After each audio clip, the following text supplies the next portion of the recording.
Hello guys, দেখো আমি আবারও একটা মিনি ব্লগ নিয়ে চলে আসলাম। তো কেমন হয়েছে তোমরা বলবে। আমি কোথায় যাচ্ছি বলো তো।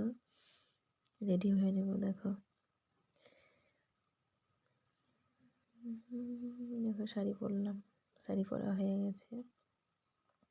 এবার একটু সাজুগুজু করবো, হালকা করে, বেশি না, অল্প সাজুগুজু করবো।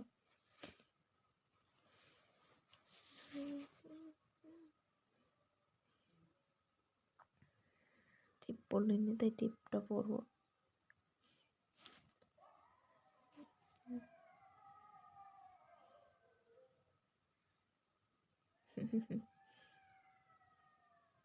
রেডি, এখনো সিঁদুরটা পরিনি, সিঁদুরটা পরবো, কানেরটা পরবো।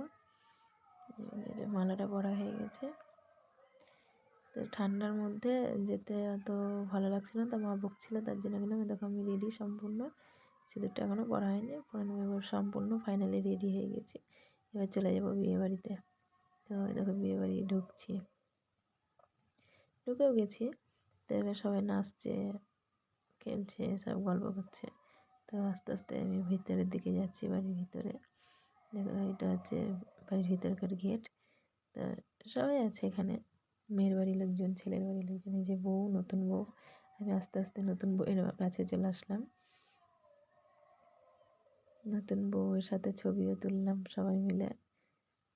ওটা হচ্ছে মানে পাড়ার কাকার ছেলে, ছেলের বউ, আর ওটা হচ্ছে কাকাতো বোন।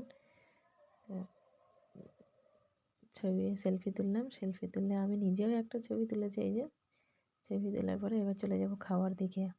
প্রচুর ভিড়, প্রচুর। তো তার মধ্যে মা জায়গা ধরেছিল, তো বসে পড়লাম। তোমরা দেখতেই পাচ্ছ, স্যালাড দিয়েছে, ফ্রাইড রাইস দিয়েছে, পনিরের তরকারি দিয়েছে, আলু চিপস। তো খাওয়া হয়ে গেল। আমি বেশি কিছু খাইনি, দই মিষ্টিটা খেয়েছি, আর সবই তো পাতের মধ্যে পড়ে আছে। তাই আমি বাড়ি চলে এসেছি। দেখো